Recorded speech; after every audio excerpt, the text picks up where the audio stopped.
I guess my question would be, is there anything that you feel when it comes to the children that is a line that should be drawn? If you are an advocate, if it's something that you are very invested in, you have a child and you're excited about the fact that your child is identifying as something or questioning it, I want to bring it back to your point. Be the parent still. Don't be the one that got the flag saying, oh yes, and look, my child is this. No, be a parent and give your child but I'm also gonna tell you something. That's a caricature that's often used by the people that are trying to be oppressive towards LGBT people. Now hold up. See, because I'm just saying. Nothing is more important than knowing your why.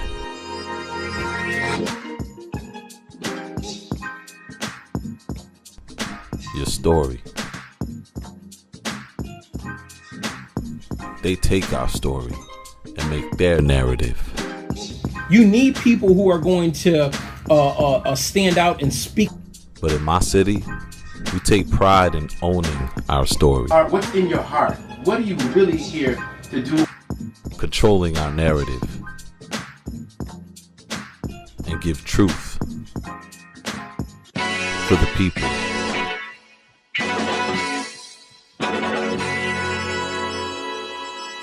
A lot of work, put a lot of energy and everything.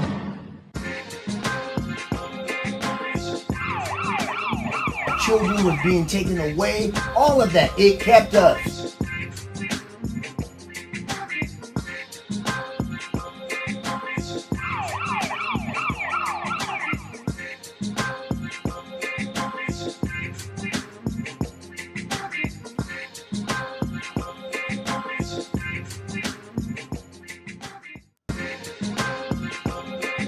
Moving target, the only move.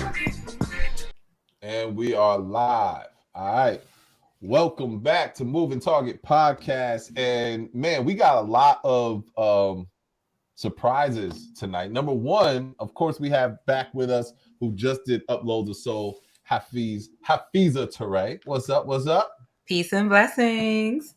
And y'all already know, I'm happy to say, my brother, Remedy Sharif. What's going on, bro? What up, man? Peace and love, yo, man. It's good to be with y'all. Yeah. It's good to have you back, bro. I told the people you ain't go nowhere. You know what I'm saying? Like, you just be out and about, but like we've been recording, and I let you know that we had a special guest coming back.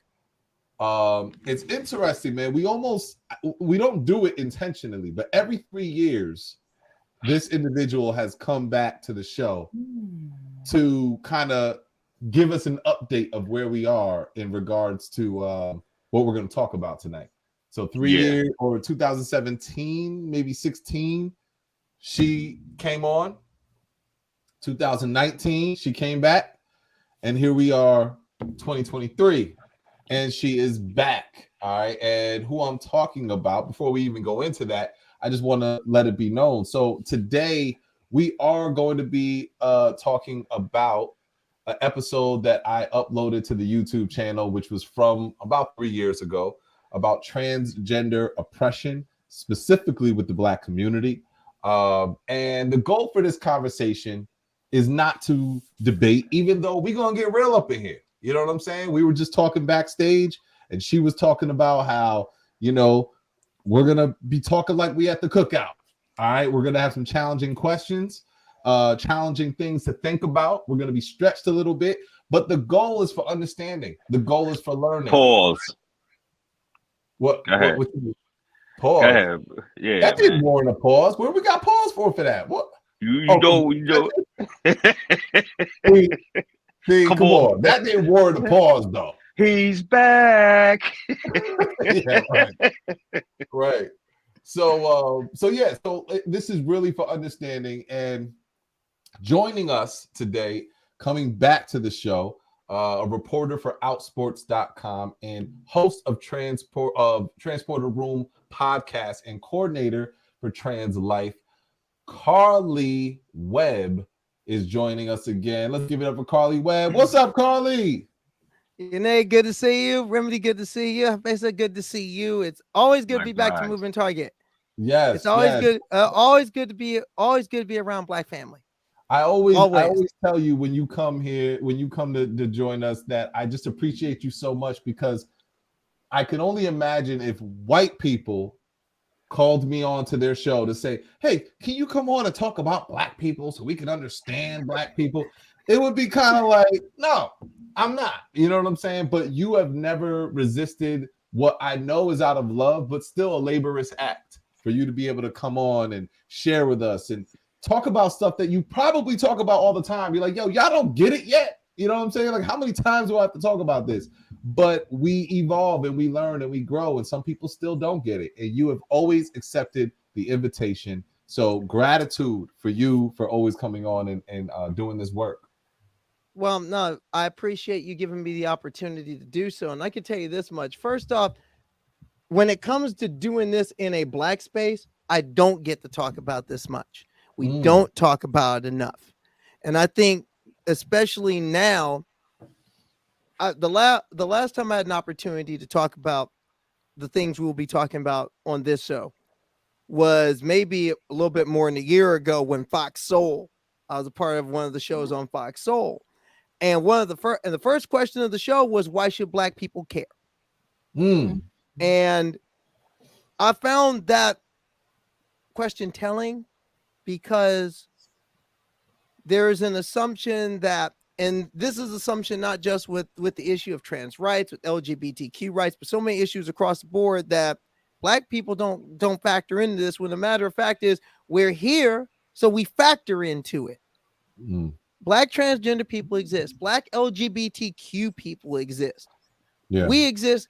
Black folks are everywhere you want to be, and a lot of places where some people, especially in this reality we're living in right now, don't want us to be. So we need to have these conversations, especially within ourselves, within who we are.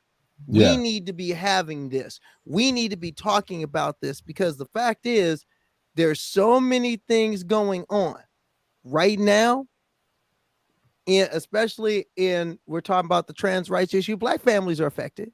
Black people are affected. And one thing that I hope we do tonight is that we look into the connections across issues and across these divides that some people feel are there. And these are and we have to look within ourselves, look within our families. And yes, we have to realize that, you know what, there are queer folks in your family, there's LGBTQ folk in your family, and yes, they're going to come to the cookout or to the family celebration or to the reunion or to the funeral, wherever. And we have to be prepared to have the conversation we're about to have tonight. So I'm with it. So you know what?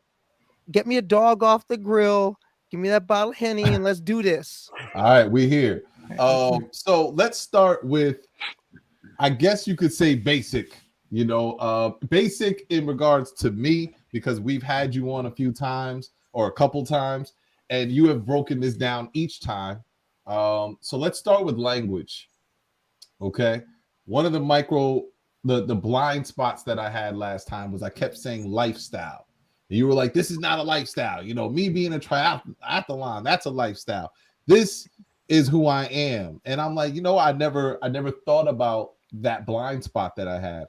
Have you seen progress in the blind spots people have had, specifically in the Black community? Or do you still see people ignoring, resisting, or just not getting an understanding of the trans community?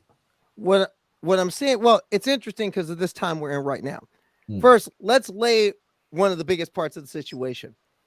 As we're speaking right now, there are over 300 pieces of anti-LGBTQ legislation that's being put out in over 30 states right now. And many of these bills they're dealing with transgender youth, number one. They're dealing with trans youth playing sports in their schools. They're dealing with the matters of affirming healthcare. And at another level, you're dealing with this outlandish anti-drag nonsense across this country right now, where they're saying if you have a drag performance, we'll arrest you for it. you're starting to see also, and now there's the whole don't say gay laws that the one that was passed in Florida, and now it's metastasizing across the country. We're basically saying we can't, like, for example, we can't talk about this in schools. You've got people banning books. You've got people taking books out of school libraries in this country right now. So that's one major part of the lay of the land. And unfortunately, a lot of people are getting caught up in that. People who normally would not are getting caught up in this panic because you have, granted, a minority, but they're a powerful minority who've worked their ways into a lot of the political machinery, who know how to make a lot of noise. Right. And they're making a lot of noise, and they're throwing out terms like groomer and pedophile and things like that, and has never existed. But people can get caught in you can get caught in the mix. You can get lost in the sauce really easily. And that is where we're at right now. So we're going to find an increase in the prevalence of these blind spots, not because people are necessarily homophobic people or transphobic people, but because they're only hearing from one side of the ledger. Okay. And that's the main reason why I get out and educate, because they got to hear the other side. And that not only means people like myself, that also means within our own families. We have to build the spaces as a community so that people can be who they are, and we can have dialogue like this, because that's what it's going to take to remedy it. You can pass legislation, you can build official safe spaces, but ultimately it's got to be block to block, house to house, stoop to stoop, person to person. That's where long term, that's where it's really going to be getting. So right now we're seeing the blind spots being more prevalent because people are hearing all this noise, and they need to be able to get respite from the noise. And the best way you get respite from the noise is hear from the people being most affected, and they're everywhere around you. So let's I like that you said that in regards to, and Hafiza Rem, feel free to tap in anytime. I like that you said about the rhetoric that's out there and how people really are only hearing one talking point. How people are only hearing one talking point, right? So they're getting confused in certain language and things of that nature. And I definitely understand that to be a real issue regarding all politics. So first, let's establish, what is transphobic? What does that mean to be transphobic? It means that you have a fear, an aversion, or a distaste or dislike, or even outright hatred for trans people. That's what transphobia means in just the base nutshell of it. That's what it means. Okay. And so if somebody has the wrong language, or let's say somebody doesn't agree, in their opinion, there's something about, let's say we'll take when it comes to our children, which I do want to go into the children. If somebody doesn't agree, are they considered transphobic? It depends on where their disagreement is coming from. It depends on how that disagreement is put forth. There's a lot of things into it. Like, people say transphobia is cut and dry. It's not. It's not so cut and dried. It is a matter of where your disagreement's coming from, how you're voicing that disagreement, but also what type of explanations are you taking in as well, and how are you receiving that knowledge when you're getting it? Because there are many people, and actually when a lot of people say I disagree, what they're really saying is I do not understand. Right. That's what more, and I think a lot of people need to be, and we have an aversion. We've been taught an aversion in this society that not knowing and not understanding is a crime. And no, we need to get out of that mindset. I think we kind of sort of need to get out of the mindset, not to cut you off, of just because somebody says they disagree, we think that they don't understand. But carry on. You can fully understand and disagree. But carry on. Now we're going to get to that. But first, I'm just talking about a lot of people. George Clinton said it best. It's better to open your mind and say, I don't understand, rather than close your mind and say, I don't care. I think a lot of people just need to, first off, I think a lot of people are speaking from a misunderstanding. They're speaking from a lack of knowledge. Yeah. They're speaking from that lack of knowledge. But Remedy, let's get into that. What is something that you see out there that people understand but they disagree with?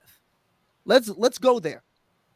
I think Jay was headed down a certain line, of course, of questioning and stuff like that. I don't want to divert from that. So No, we bro. get back to I'm inviting you into the discussion. Yes. Let's do this. So we know that being in drag has become a profession. You know, it's a profession. There's a lot of people that make money off that. Trans people, you have what I've come to find out, like you have some heterosexual people that dress in drag and make money. You know what I mean? It's become a profession.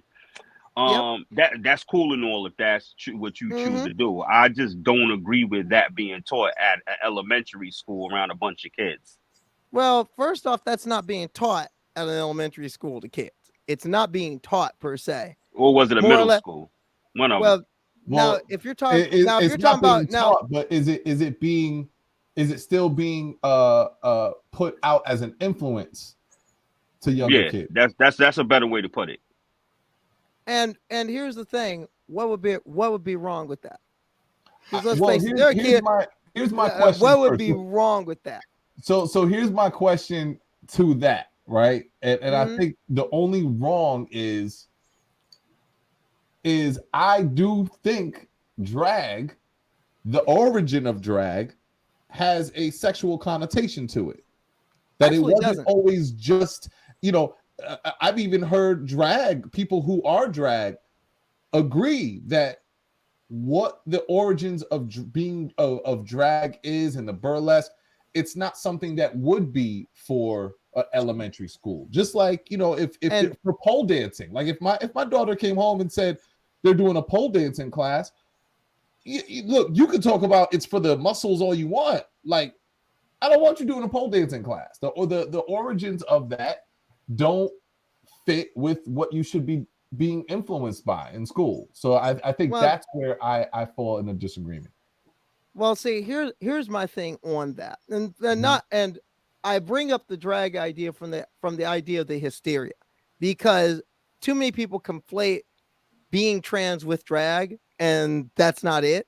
Not even close. Two different things. Yes, they're two completely different things. Drag in itself is performance art. Now, did it have its basis in being sexual and being burlesque? And actually, not necessarily. Drag has been around since the Victorian era.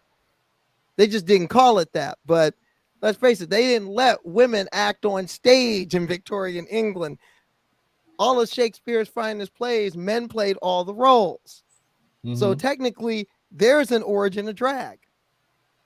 That's an origin of drag right there. Sure. Hold up. No, it's not technicality. We have to cook out. We have to cook out. So let's be real. No. But here's the thing. Part of being real is letting you know all the story, not just a little bit of the story, all the story. Because what you're saying is not wrong in the fact that yes, burlesque shows is an origin in itself. Drag in itself is has very much is underground and has been underground, but in itself it hasn't been always inherently sexual. Have you seen? In fact, most of it is. In fact, drag is more political than anything else, and that's one reason why people are coming at it. Okay, well, before we touch on that point. The sexual thing in many ways is a smokescreen to the fact that drag is actually inherently political more so than it's sexual. Well, hold up. Before we go into that, because I do want to unpack what you just said there. Have you seen some of the drag queens that have gone to these schools? Have you seen what they dress in, how they dress? Yeah, I know drag queens who've done drag story hours right here in Connecticut. And I'll tell you what, they leave the racy stuff at home.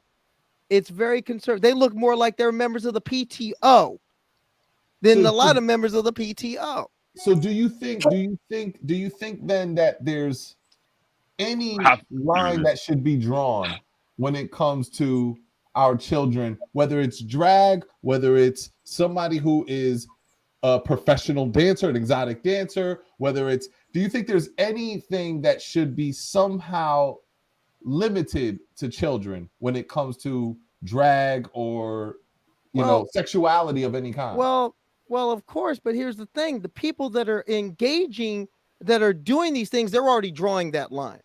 They're already policing them. There's already self-policing mechanisms in place.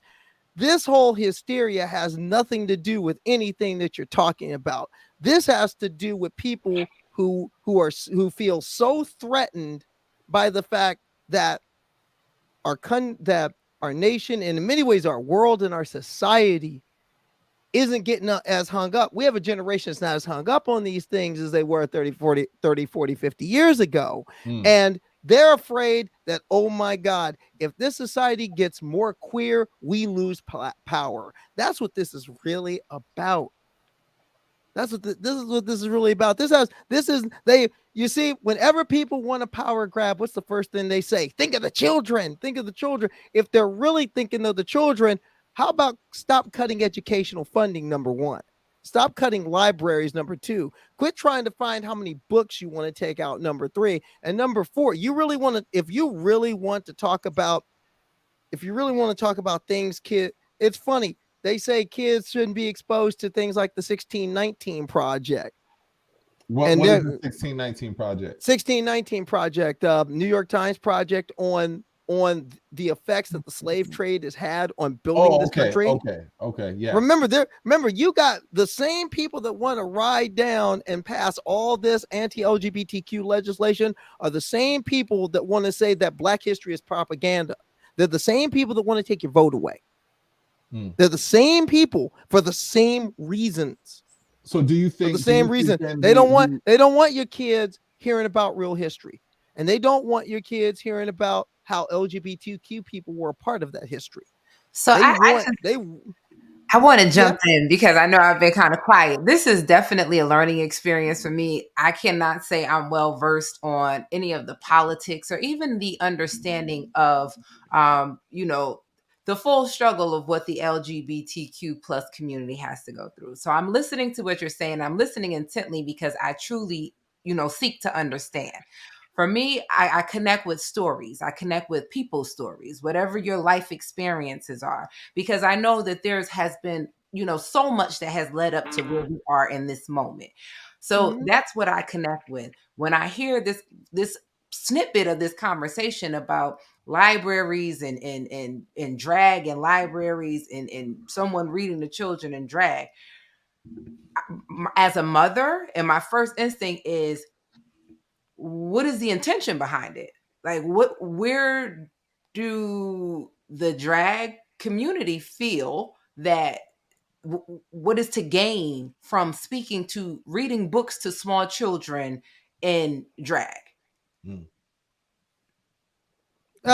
Actually, you'd have to ask some individual drag queens, but the people and drag kings, but the people I know who do it, they just say, "Hey, I like kids. I want to read to kids. The libraries reached out, so why not?"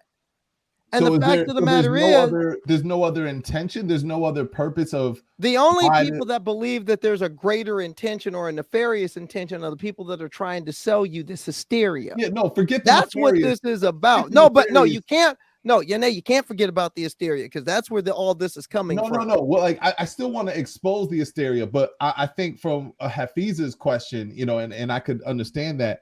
Not even asking what the intention is, as if there is a nefarious intention. I'm like if I know that as a Black man, I'm going with Black men, and we're going to read to children. More than likely, we're going to read to children. Number one, to show a Black man presence to young children. And you know what? And you'd be surprised. And some of these reactionaries don't like that neither. And then number two, we're going to show them Black literature. Because we want to inspire them for that intention. What would that be for drag queens? Would it be the similar thing, but influence? Not necessarily drag literature. No, not necessarily. It'd be stuff like Where the Wild Things Are. I've been to a couple of these things, and they're just reading average children's books. They're just showing up to read the kids. It'd be no different than if you did it, or Remedy did it, or Hafiz did it. No, well, actually, that's kind of like actually on one of the ones I seen that was in I believe it was an elementary school in Brooklyn. They brought the person in for a career day. You see what I'm saying? So bringing that person in for a career day and teaching them about drag and all of those different things, and these, little people are showing them that this can be, a career if you want to go that route. And it's funny though, because after the whole session, the person ask the kids, like, so who wants to be a drag, or something to that nature, who wants to be a drag, or who wants to do drag when they get older, and all the kids was like, me, going crazy. So it's like, what is the intent? Like, what's the purpose? I understand that as well. Well, the purpose in that case is just looking at, hey, just people being out in the community. But like I said, that is something that's to each individual person. I do know this much, is that for the most part, there's an awful lot of self-policing going on.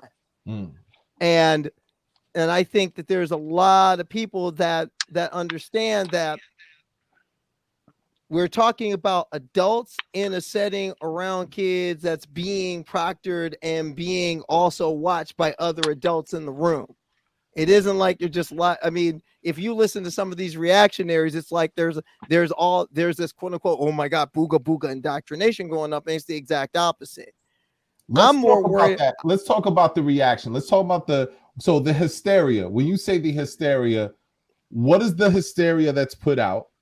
And you could share how you debunk that. Like, this is what people think, because these are the talking points people get by seeing, drag read to young children in library. And here's what's not true about that. How do you get it out? Simply put, people just need to show up. For starters, most of these things are happening at libraries where parents are present. And the biggest thing is you need parents who are actually there, actually speaking out and saying, no, that's not what happened at all. Because oftentimes, for example, what Remedy's talking about, Rebel News used that exact same thing, and they tried to say that they were sexualizing kids, when the fact is that was the exact, or they read like sex books to them. They tried to sell that, when the fact of the matter is they were reading kids children's stories. Basic children's books that would be in any school library in the world. Right.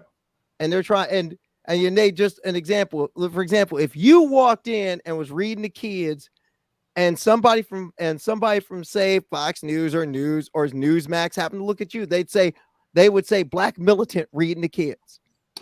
Because you are a handsome, kind of swole black man walking in reading to these kids. If you and Remedy walked in and read the kids, that's what they'd say about y'all too.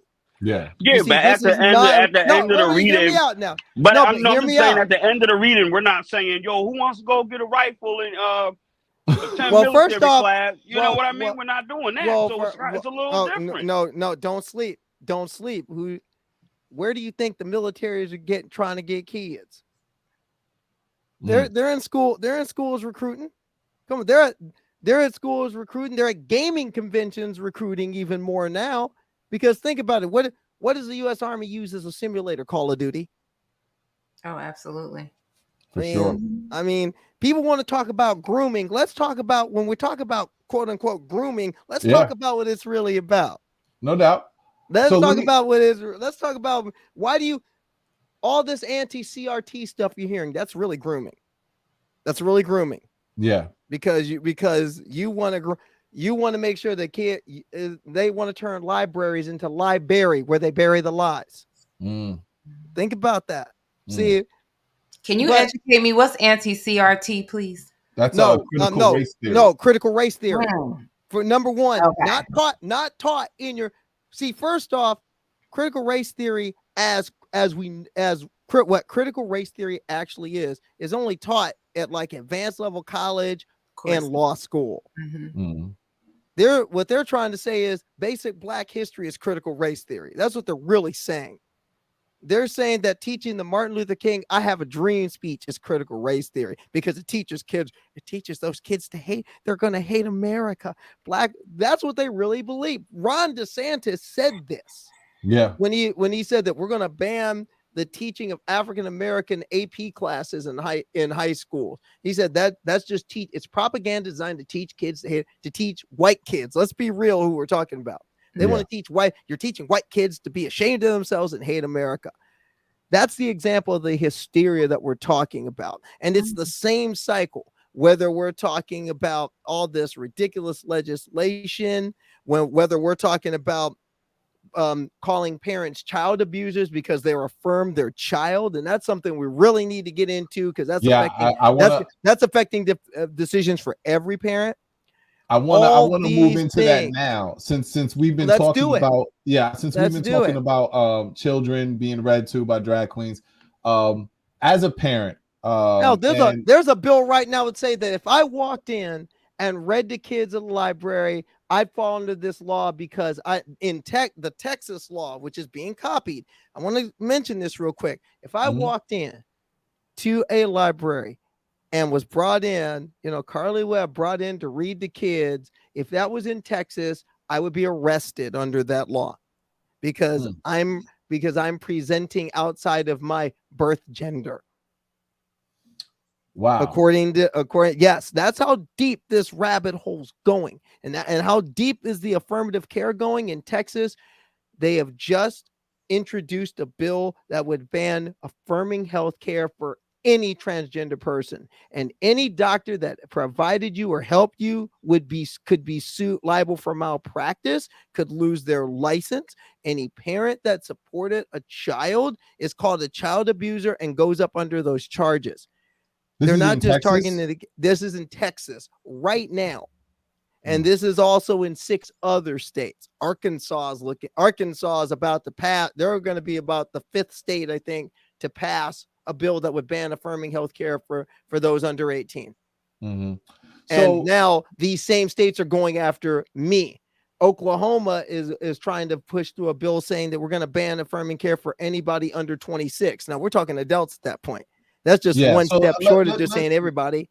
But let's talk about the kids. Can I be educated on affirming care as well? Because I can kind of assume what that means, but I definitely would prefer that be more clear. Well, let's define that. Affirming healthcare. First, let's start with transgender. Let's start with what it means for transgender youth. Number one, what that basically means is, at the beginning, your kids are telling you who they are, and as a parent, you choose to believe them. Now, this is one thing I want the audience to understand. All these things that you're hearing, be they puberty blockers, because that's what be they puberty blockers, for example, anti-androgens. Those things cannot be administered to your child unless the parent signs off on that. Parents, physicians, and if needed, mental health professionals are all working together.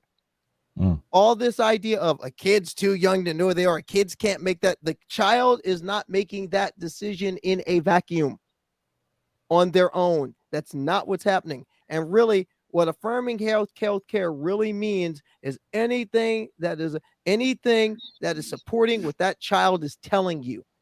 Do you know what affirming care is for an 8 or 9-year-old? For someone who's not reached puberty yet?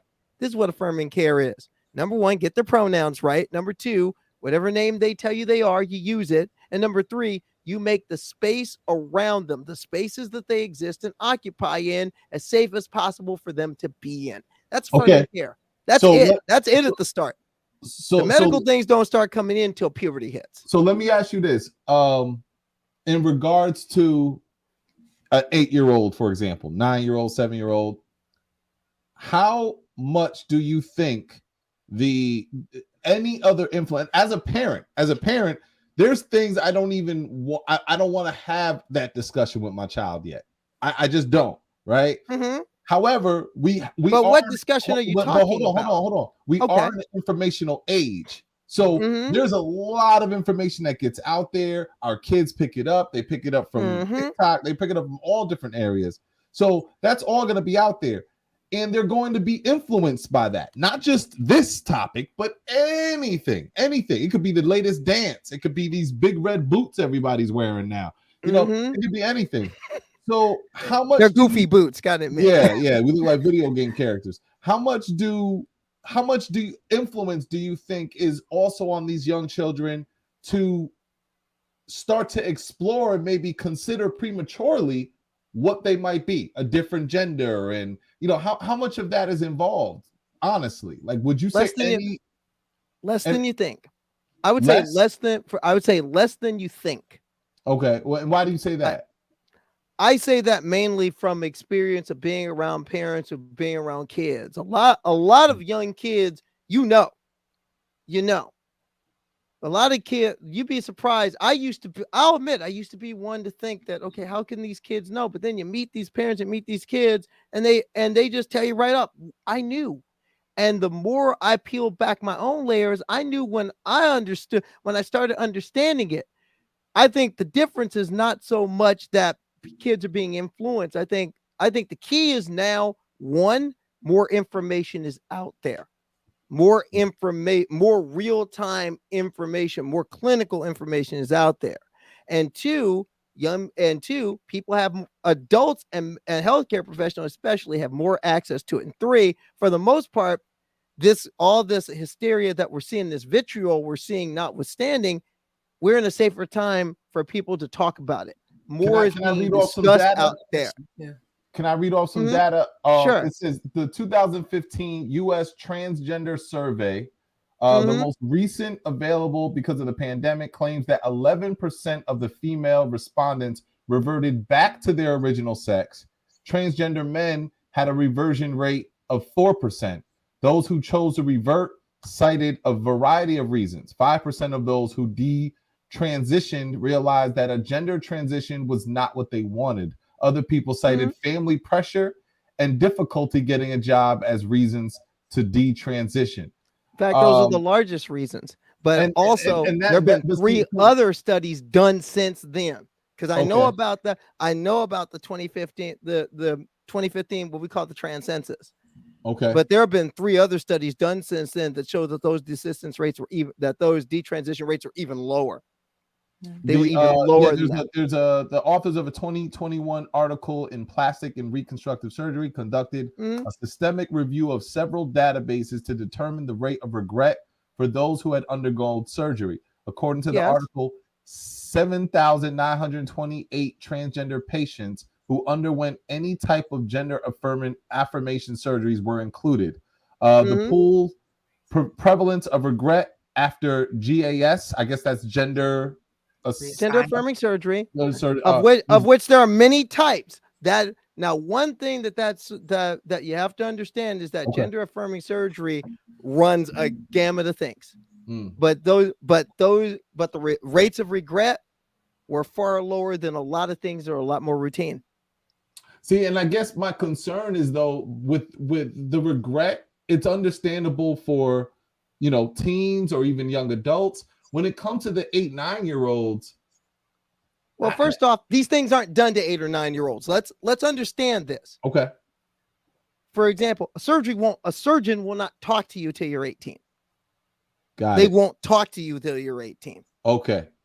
Now that's a misconception I think people have. I think that is the massive misconception that's being sold to you. No surgeon is talking to you till you're 18. There's a little bit of wiggle room in that, but not much. There has to be a lot of factors involved. The second thing that people have to understand is, like I said, this is done as a team approach.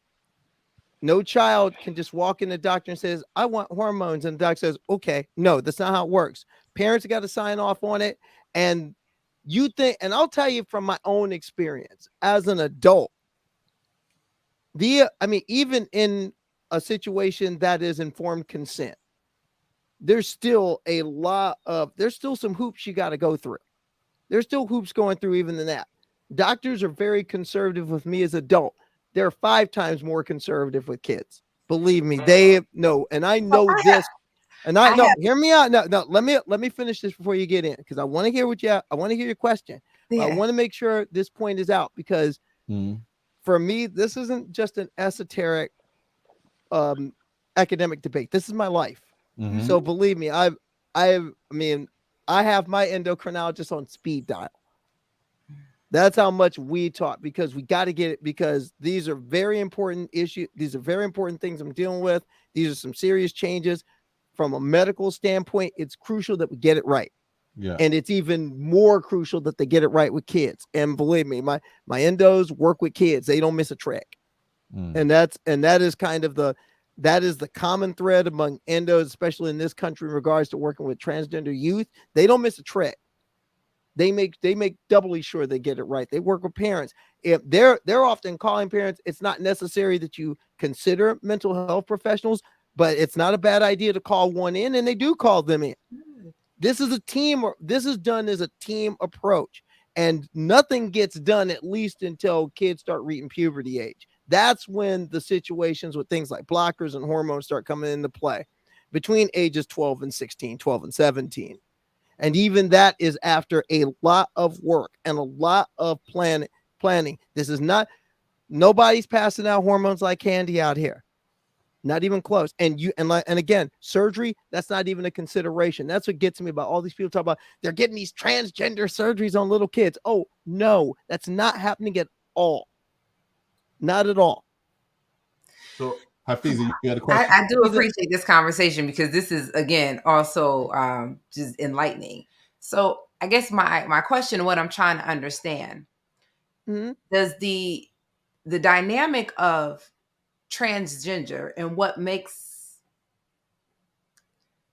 defines it directly connected to Western medicine in a sense of if you cannot connect to the doctors and the hormones and the surgery, how does that impact you as a transgendered person? Well, okay, just a note. I noticed you use the term transgendered. It's transgender. Drop the ED. Because transgendered assumes that something was done to you. Like, think of it this way. What if somebody came up to you and says, as a black person, Hafiza is blackened? That sounds kind of goofy, doesn't it? It don't sound right. So you're saying if you embody it, then nothing was done to me. I am that. No, nothing was done to me. I am a proud, black, unapologetic transgender woman. Nothing was done to me. This is who I am. This is how I move in the world. But to answer the question, access is important. Access is important. Access is critical. Now, first off, let's understand this. One can be trans without any medical intervention at all. Okay. That is not a necessary thing to be trans. You are as valid whether you want medical interventions or not. There are people that don't opt for the medical interventions, but more so, there are people that want to but can't, because the fact of the matter is, and this is one of those connections I'm talking about, healthcare is not a right in this country. It is a commodity in this country. Very true. And if you want to know the real reason why people detransition, that's why. Money. Because I'll tell you, it ain't, being yourself ain't cheap. And like, for example, I'm lucky I have health insurance. My insurance can cover it. Even with health insurance, it's not easy. And I know a lot of people that are right now, if you don't have health insurance, it's an uphill push. People manage to do it, but the costs are high. And that's one reason why a lot of people, and then when you're dealing with a situation where you have to deal with things such as getting your ID changed to match your identity. And that is a major hindrance. And that's one good thing in Connecticut. There's a group of people right now that I'm close to that are working on closing that gap. They're working on doing more to close that gap, because when all your IDs match your identity and who you are, it's a lot easier to get in school. It's a lot easier to get housing. It's a lot easier to find a job. And that's another thing we got to deal with in this state, especially got to deal with wage theft. It's 3 times more prevalent for LGBTQ people.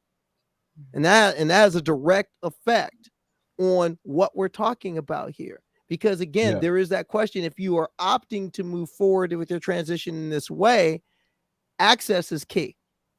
And that's one of the things that a lot of this legislation is trying to do is cut off access. But even without the legislation, the fact that we live in a society where healthcare is considered a privilege and a capitalist commodity instead of the human right that it is in most of the world, that hinders that access. So what would you say then is the pushback? What do you think the fear is of these people who are pushing legislation, the politicians? What do you think, and the conservatives or whoever is on the side of, feeding into the hysteria? And what do you think the fear is that they have of if everything went the way you'd like it to go, when all the bills are passed, when all the rights and the access are there for children and for young adults to be able to be, have their gender reassignment? What do you think what is the outcome of that has people in fear? The outcome is it takes away their power. It takes away their power to control. Because because the kind of society they want, you ever read or see The Handmaid's Tale? Yeah. The society they want. Well, the point is the society they want is this very rigid, Christian dominionist, and I'll say it, white nationalist society. Mm-hmm. And that is the center of their power. And they feel they're losing that center. They're feeling that losing that center because they've been feeling this way for 70, 80 years now. Because, oh my God, those black people got rights. And oh no, those militant women got rights. And oh no, the gays got rights. We're losing our power. We're losing power. They are weakening our society, when the fact is, no, they're weakening their stranglehold on it. And to them, power is a zero-sum game. If I have rights, they feel they lose rights, which we all know is garbage, but that's what they think. So in many ways, the fact is, this is a reaction to the fact that in many ways, at many levels, this type of rigid, ultra puritanical, I'll say it, white nationalist society is on its deathbed. It's wheezing for breath, and it has been wheezing for breath because look at the popular culture. They know they've lost that, and no matter what they do, they're never going to totally get it back. They're never going to have a stranglehold that they had maybe in the 1950s. The Leave It to Beaver era is over. It's not coming back, and it scares them. So I know I could say for myself as a parent, I don't subscribe to that fear of we're losing control. But I still, when it comes to the children, I guess my question would be, is there anything that you feel when it comes to the children that is a line that should be drawn? Anything that you feel like, we should draw the line here? I'm all for, of course, for my people, but we should still draw the line.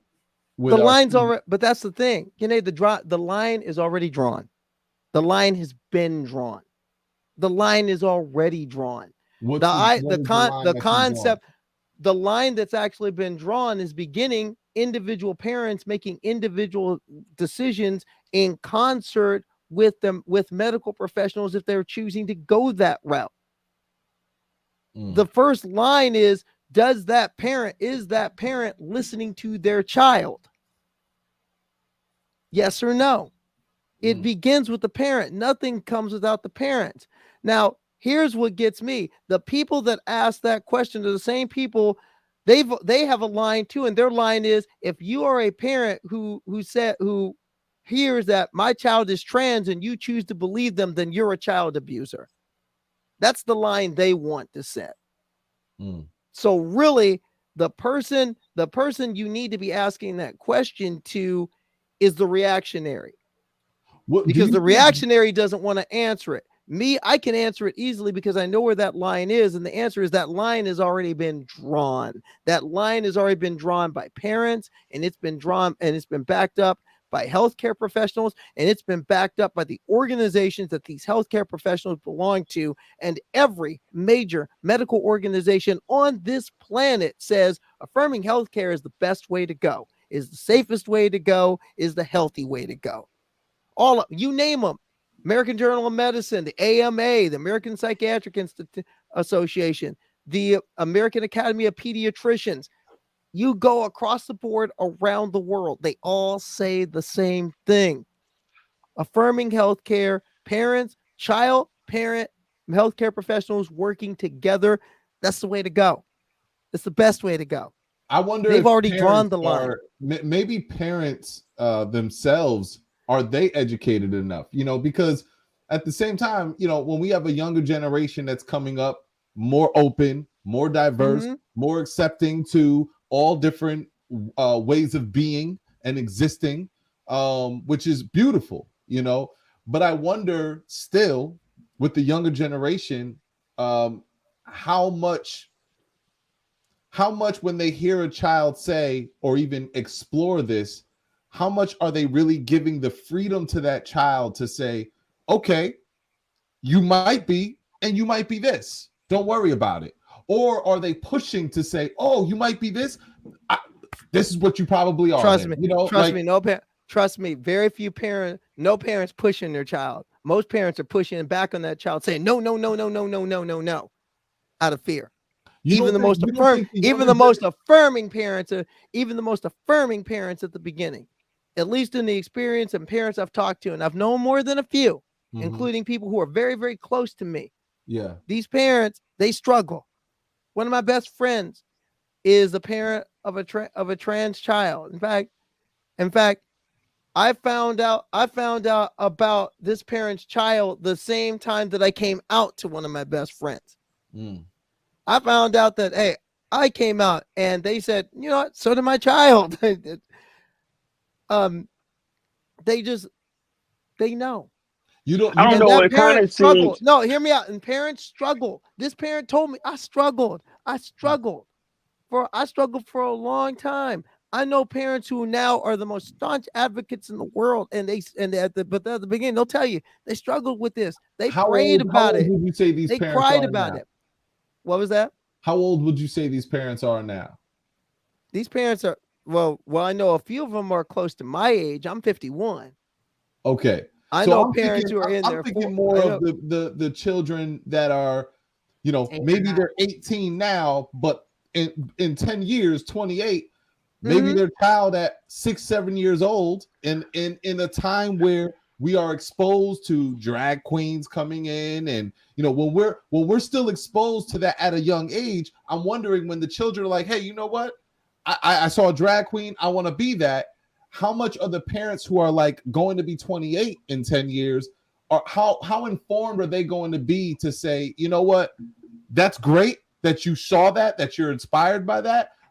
That doesn't mean you are that. That doesn't mean we're going to explore. You know, we're going to explore. We're going to let you, as opposed to pushing, as opposed to actually now that question, that's an example of the hysteria. These parents are pushing. Trust and first off, again, I don't know about now. And be careful. And again, let's be careful not to conflate drag with being trans. No. Be careful about that. Let's be careful because let's be careful about that. But the reason why I'm saying drag, trans, everything is open. No, you can't conflate the two. No, I'm not conflating. What I'm saying is, yes, you kind of are. No. I think when I'm asking the question, I think you're taking it as conflating. What I'm saying is, if they're exposed to all different walks, meaning all different ways of being, meaning trans, that's one, and drag is another, right? They're being exposed. But they're two different things. I know. That's what I'm saying. But they're still being exposed to it at a young age, whether it's even down to twerking. Like twerking, that's not even a gender thing. It's it's still an act. At the origin of it, it comes from African culture. But the way it's modeled here in America, it's or the way it's being marketed. Let's talk. But what I'm saying is, but hear me out. What I'm saying is, all of these things are still being exposed to our children at a very young age now. So in 10 years, it's going to be even more so and even more common. So when we evolve now in 10 years, you don't think that there could be a generation of children that aren't necessarily as informed as they should be to understand a child's development, where they're especially. No, hold on. I just want to remind you both that Minority Report was not a documentary; it was a work of fiction. Yes, just want to remind you of that. But Tom Cruise was not in that was cute. A documentary. Let me land my question though. The fact is, we still have history to be able to look at to determine the way our future can go, possibly. So what I land on my question is that I'm still considering. Still, I have to consider all sides, and I don't want to be naive to the fact that there is still a generation that's evolving today that might be 18 now, that by the time they're 28 years old, they could be saying, I'm actually encouraging my children to explore all options. And if I see my son come home from, elementary and they had the drag story and he's inspired by that, I'm going to encourage it because that's kind of the thing to do now. You know what I'm saying? You don't think that that's a possibility for the generation today? Are they educated enough to make a clear, objective, decision on that? Define what a clear, objective decision means to you. A clear, objective decision to know that this child is still a developing mind, and because they might say this, you're clear enough to understand that this child's still developing. So I'm going to give space and room for them still to explore, as opposed to hearing them say, I'm this, and saying, yep, then that's what it is. Because you said, if you hear your children say, I'm this, then you got to support that and call them that. No, that's not what I'm saying. What I am saying is first, I'm not necessarily saying anything, but I'm telling you what the experience I've seen from the people that I've talked to, and a lot of other people that have put their feelings and emotions out there are saying. Okay. What they're not so much. Most people are not pushing for this.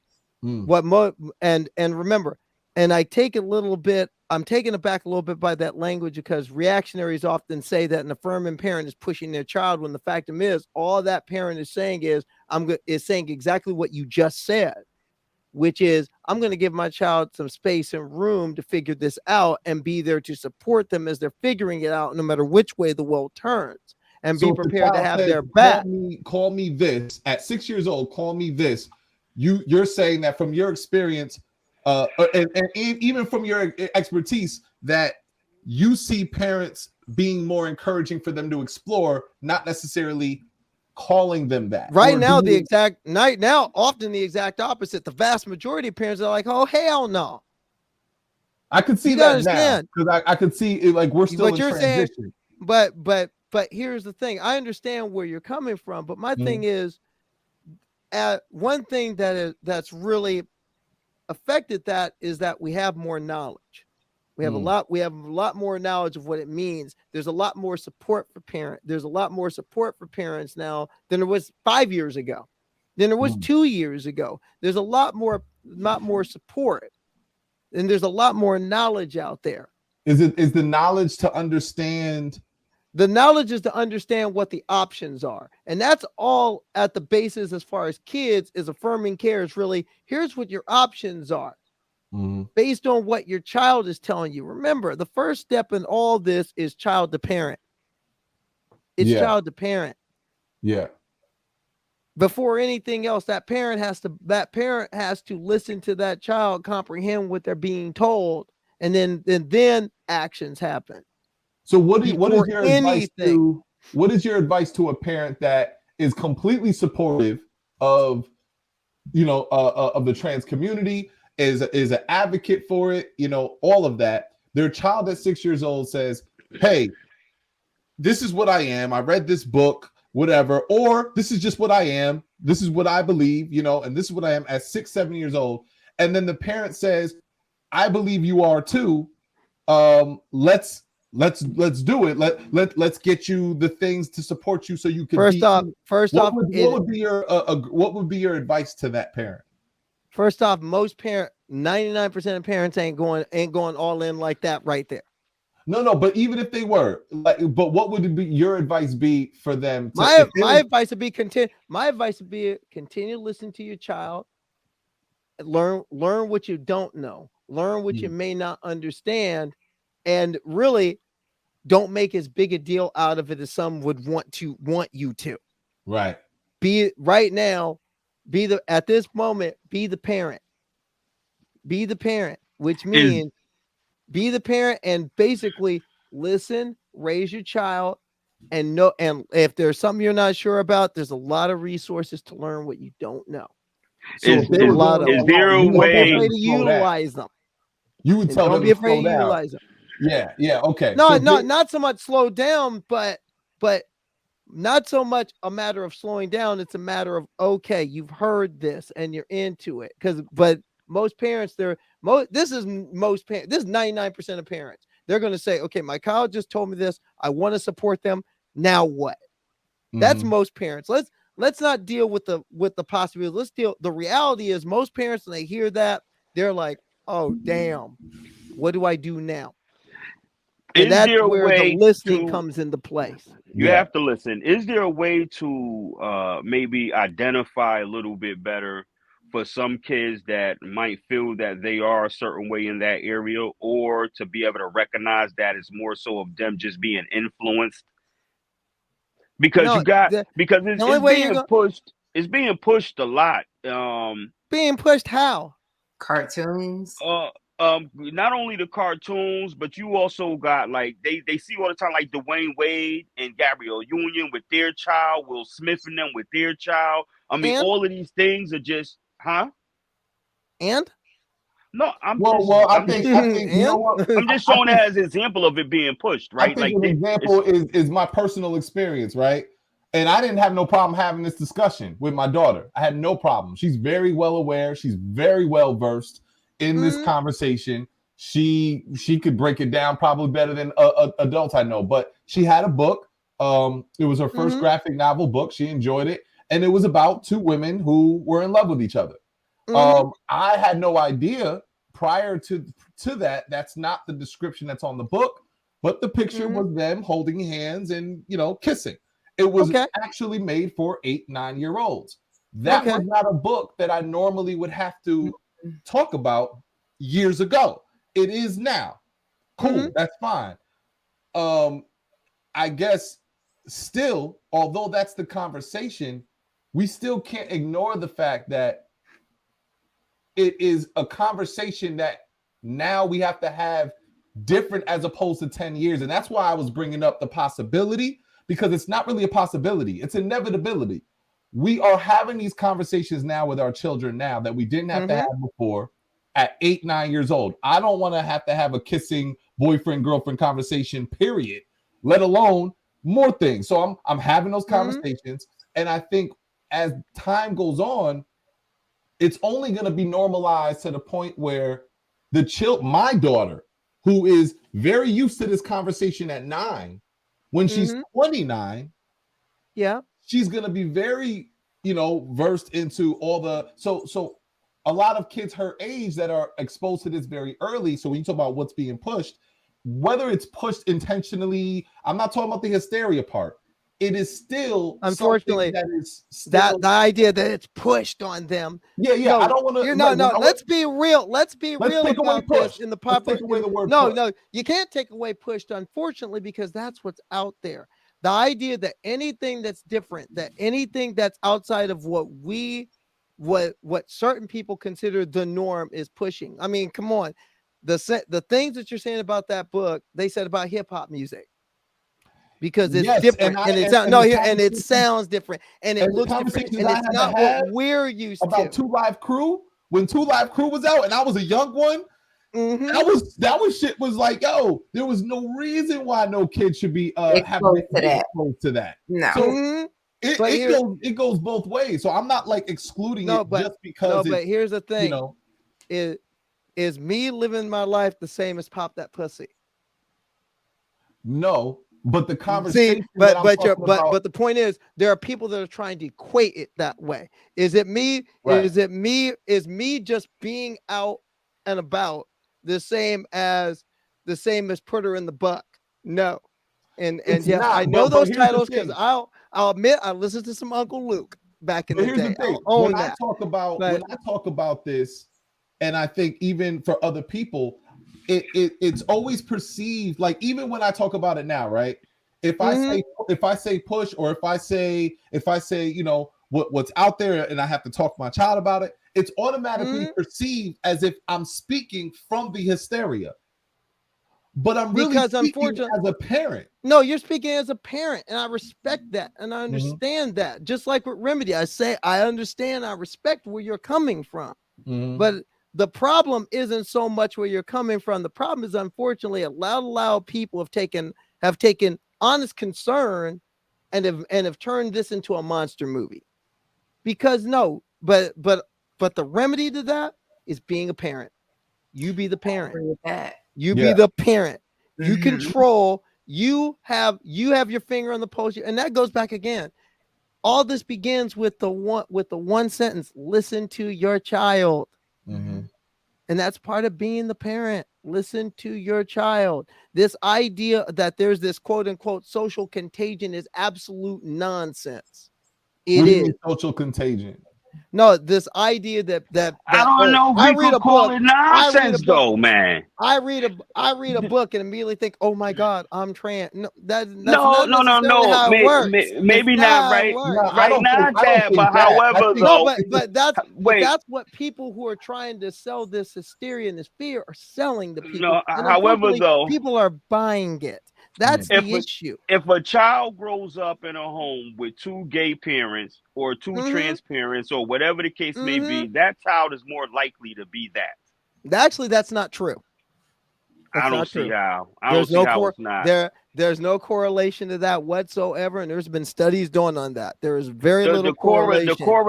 The correlation is the natural. There's very little Hold on. The correlation, see, and then what we do a lot of times, humbly speaking, what I feel we do a lot of time is we try to put these sciences today in place of what was established in the natural order of life.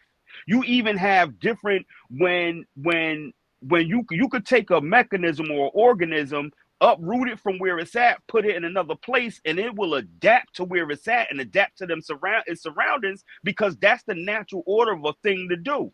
If you have a child, that the one thing we know, childs are impressionable. Their brains are soft, they learn, and what they see for the most part is what they're going to emulate. Maybe not. I mean, that's the natural order of life, though. So in other words, but here's the question, because we're going to go into the deep logic. Yeah. See, so you're saying that immediately, if gay parents will raise a gay child, I'm saying that's more likely to happen. Actually, but a lot of the data says that's not necessarily the case. That's not necessarily the case. To me, being LGBTQ is simple. Either you are or you aren't. If you aren't trans, if you're cisgender, I can't talk you out of that no matter what I do. No matter that's just the way the dice fall. Same thing with me. I'm trans. Even if they pass these laws, everywhere on earth, and I'm on the run for the rest of my life, I am still trans no matter what. Mm-hmm. The same way that I am still black no matter what. And that's one of the biggest things. And that in our community, what people got to realize, I didn't stop becoming black because I took my estrogen shot. So I want to encourage the parents who are listening, who are watching, especially those that are young. It is great if you are an advocate. If it's something that you are very invested in, you have a child and you're excited about the fact that your child is identifying as something or questioning it, I want to bring it back to your point. Be the parent still. Don't be the one that got the flag saying, oh yes, and look, my child is this. No, be a parent and give your child but I'm also going to tell you something. That's a caricature that's often used by the people that are trying to be oppressive towards LGBT. No, now hold up. See, because I'm just saying. I'm not saying what you're saying is not right, because you're basically saying what I'm saying. Be the parent. But the idea is a character. I've met parents. I've met parents who are in their mid-20s. Their child, they speak a lot about this with their child, and their child is around 5 or 6 and has mentioned that, and they're encouraging it. And my thing is, be a parent, though. Like, that's cool if you're supportive of it. Well, here's the thing. But still be a parent. Here's the thing. What is that? But all I'm saying is also just remember, it's not what you see, it's what you don't see. because I know a lot of parents who are who are at the pride parades and they're flag waving, but you get them down private moment around other adults and they talk about the struggle. That they talk about the struggle, and most parents, they struggle.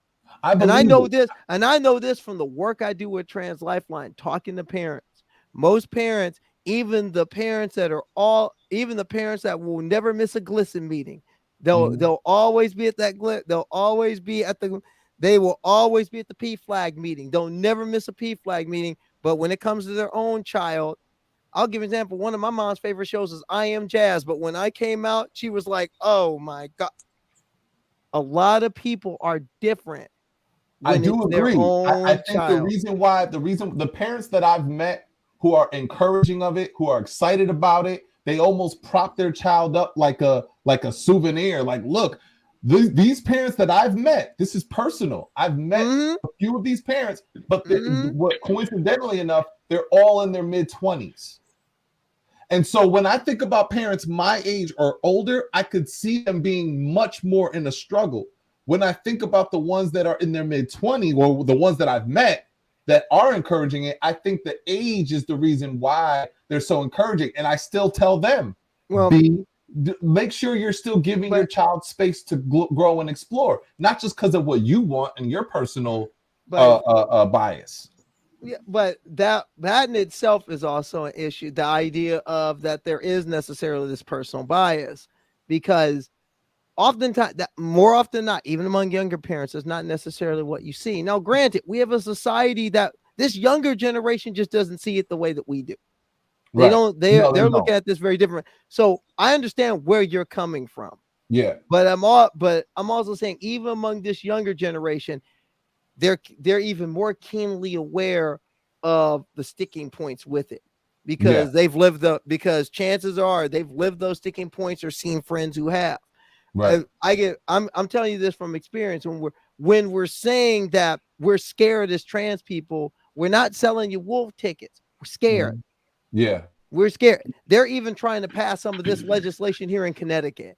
We're scared. What are they trying to pass here in Connecticut? Well, there is a bill that has at least been introduced.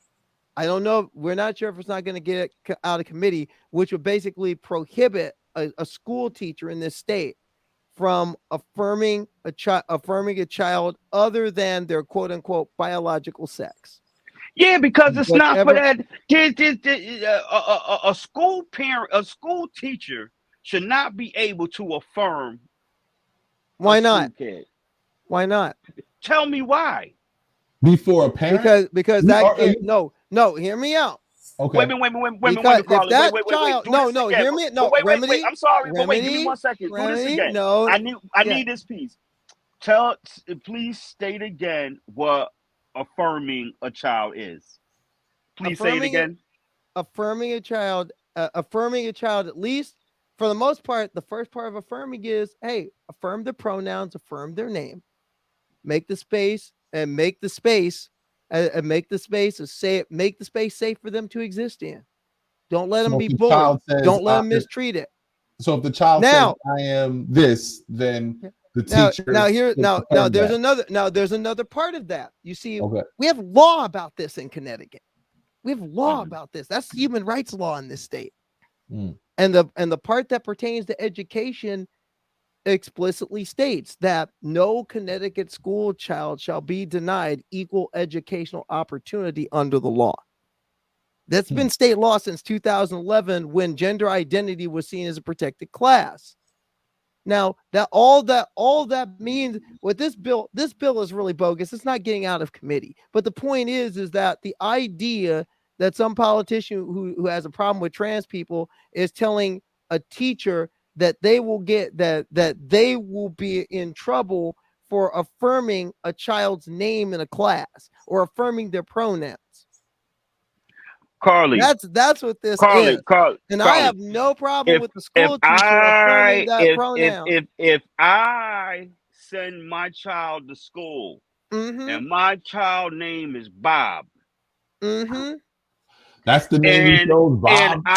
And I go to pick my child up from school, and this teacher is calling my child Sue Ellen, well, you're first gonna have off, a you're gonna have a problem. If you're first off, I assume that your child would be talking to you first. Okay, out to you. So hold up, Rem. To that point, to that example, and I think this is where. So to me, this is nonsense what some of these politicians are doing. It's no different than it's a nickname. Kids have been going by nicknames from the beginning. What is the deal here? But again, see, and this is why I'm saying I think when we have this conversation, we have to really separate what's coming from the parent and what's coming from the rhetoric. So when I'm saying is to you're talking about parent. So right. So to Rem's point, if I'm speaking with my daughter, she's still exploring. We have not decided anything because you're in exploration. You should do that as a child. That's fine. You're exploring this. It's a conversation I didn't know I'd have with you, but okay, you're exploring it. When you go to school, if I know we've decided we explore it, but you've mentioned it in class and the teacher takes it upon themselves to first off, your child initiates that. That's the way it works in a lot of, that's the way it works in a lot of school districts, and oftentimes it's done in concert with a parent. Okay. But you did just say, but speaking to that law, you did just say that a teacher wouldn't be they're trying to keep it from a teacher being able to affirm a kid. What they're basically saying is a school cannot affirm a child's pronouns or names. They have to go by what's on the birth certificate, which is bogus in many ways. The reason why it's not is because you are a teacher and you're supposed to teach my child on a certain thing. You don't know my child. You don't know my child. So a school may be the only place where a child is safe enough to affirm themselves. So then, but hold on. So Remedy, but hear what I'm saying, Carly. So in that case, then that means that teacher needs to call that parent and say, hey, listen, your child had a conversation with me. I'm not sure if you're not aware of this or that and the third or not, but your child had a conversation for me. It's not that child. If I send you, but Remedy, here's the question. If I send you Bobby and you try to affirm, Sarah. Remedy, hear me out, because you're talking about something very important. There are states in this country that want to make that legal to make it law to where a teacher, if a kid comes out to you, that teacher has to tell a parent. Now, here's my question. What if that parent is unaffirming or will put that child in danger for them to be outed in that fashion? Okay, let's go. Let's talk about this. This is very, very, very, very important. And I think this is such a good thing to unpack here. So the only thing I'm saying, and you could go, Jay, but I just wanted to answer that. Okay, go ahead. So the only thing I'm saying is that teacher does not have the right to affirm that child. You don't know that child. Okay, but hold up, my child. But go ahead. Hold up, Carly. Let me just because I want to be fair and objective to be able to look at both sides, bro. So to me, to what she was just saying. On one end, you already know I understand. If I have my conversation with my child and my child goes to the school and says something, I, as a parent, on one end, I would like that teacher to share with me, just like if my child said something suicidal and said something crazy, they'll call me. The social worker will say, hey, we got to talk, had a conversation with your daughter or your son, and this is the deal. And we got to talk about that. Because this is a thing that we need to talk about. So now, but on the other hand, Rem, imagine a parent who is abusive, who is strict, and does not go for that at all. They will whoop that boy's behind if they try to come home talking about I'm this. What do we do now when the child does come to the teacher because they feel safe? And now the teacher says to the father, hey, this is what your son said. Now that child gets his behind whooped. How do we mitigate that? And I'm asking The how we mitigate that is basically understanding that some of us are born from some really effed up environments and stuff like that. I mean, it is what it is, and it's sad. Okay.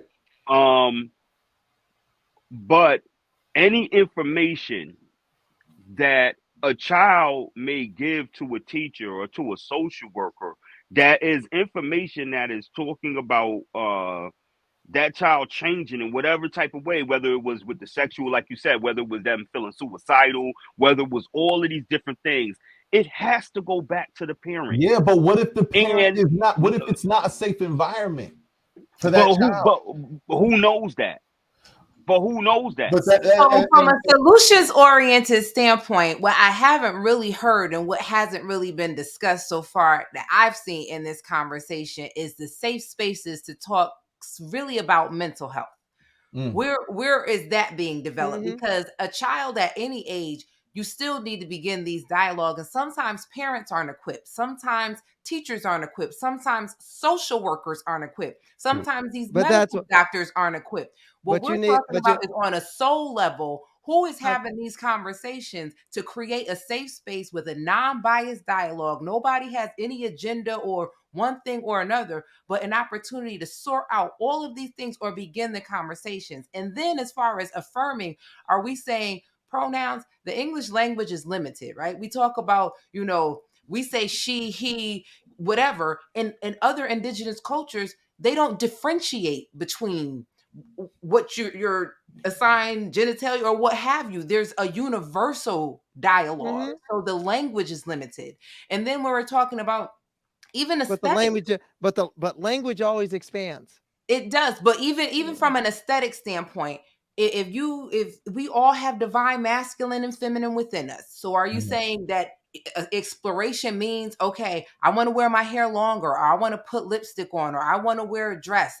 Those are cultural things, but those are that's not what makes you anything. Like, I don't change because I put a suit on. I'm still who I am. I don't change because and that doesn't matter what gender you are. It doesn't change just because of what you're wearing. So I get the exploration, but I think there's a deeper soul conversation that we're not having in this. And whatever your choice ends up being, it really what is beneficial is it's always coming from a healed place. So regardless if the parents are, your household is abusive, that might speak to a lot of what is going on within you. But what support? And sometimes it's not going to come from institutions. A lot of this healing work has to come from community because we see each other, we care for each other. So that's why I'm here, and that's part of the reason why I'm here and why people like me are here. And that's why we're having conversations like this. Because like I said, it's not going to necessarily come from the top down. It's not going to come from top down. It's going to come from Ubuntu, community up. But you know what? Which means we have to talk to each other the way that we're talking to each other right now. That's very important. And that means, and that's another reason why we need to cis het Black family, your rainbow children are crying out to you. Let's come together. Let's come together as a community and let's hear each other out. And yes, let's have the Carly remedy conversation. We're going to get in each other a little bit. We're going to snatch edges a little bit, but it's okay. We need you're going to snatch remedy's edges. We're going to snatch edges. No, we're going to snatch each other's edges. We're going to work each other's last damn nerve, but we're going to have the discussions because you're talking about the soul work that needs to be done. Yes. And that's because by what we're saying, and it's that soul work that got me here. No, it's that that soul work is what got me here.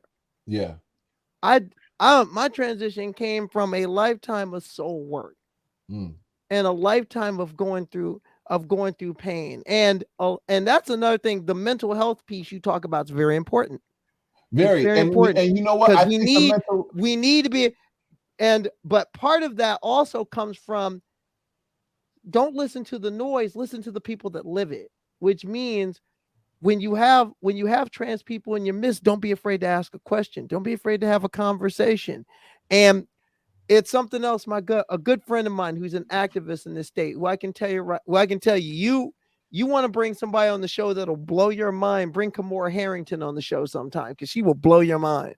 Okay. She's a beautiful queer activist, runs Kamora's Cultural Corner in Hartford. And I can tell you, she's one. I mean, you ever want to get your mind expanded on these issues, you talk to her. But there's one thing she talks about a lot, which is you got to step into things. Yeah. And that means we got to step into these conversations. Like tonight, we're all stepping in to some things that we don't know and things that are going to make us uncomfortable. Yeah. And it's okay to step in and be uncomfortable, because that's the soul work. I think, and part of that is listening to people, listening to the very people that we're talking about from the standpoint of people.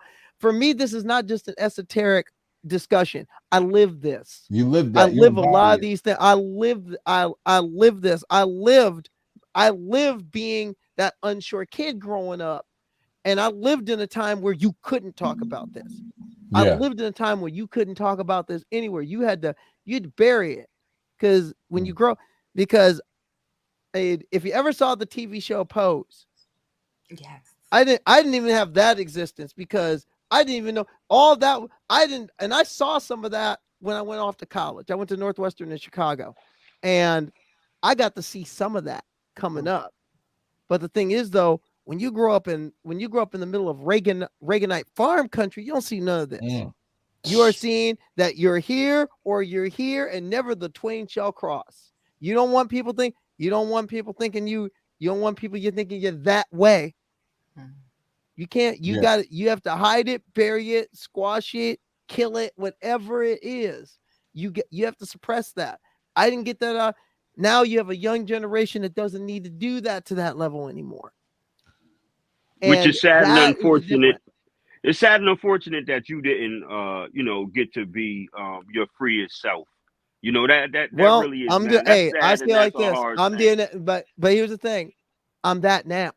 Yeah. It doesn't matter when you get. It doesn't matter when you get here, as long as you got here. As long as you got here. But see, the conversation was reminding me of how we say that they're putting us in a place where they're allowing society to raise our children and taking us raising our children out of our hands. You see what I'm saying? If there's anything that a child is going through in a school and a teacher doesn't have to relay that, or a social worker doesn't have to relay that to the parent, it's becoming that these people are now raising your child, because they're going to put their imprint, whatever it is, whatever that social imprint is, where they say the school is to do this, they're putting their imprint on that child. And it's eliminating the parent at home being able to what imprint exactly? The imprint of affirming who that child is? That's not putting imprint. All they're saying is my classroom is a safe space for you to be, and I will respect you in it. And that's what I want. And I don't think anything is wrong with that, but I don't think anything is wrong with that. What I find is the conflict for me, and I think for any parent. And even if we take the safe space of saying whatever gender they identify as, take that out and replace it with something else. If there's anything going on a mental, emotional, physical, sexual, identity level of any kind, the parent should be involved in that conversation. So when a law is passed to say that, if a law was passed, or when we think that that's okay, that's when I feel like we start to get in dangerous territory, because now it's like, okay, we're excluding the parent. A solution-based approach would be like what Hafiza was talking about. Let's make, number one, therapy is mandated, regardless. If your therapy is mandated, if you gotta, like, I'm talking about for adults, for children, therapy is mandated. Therapy is mandated for what exactly?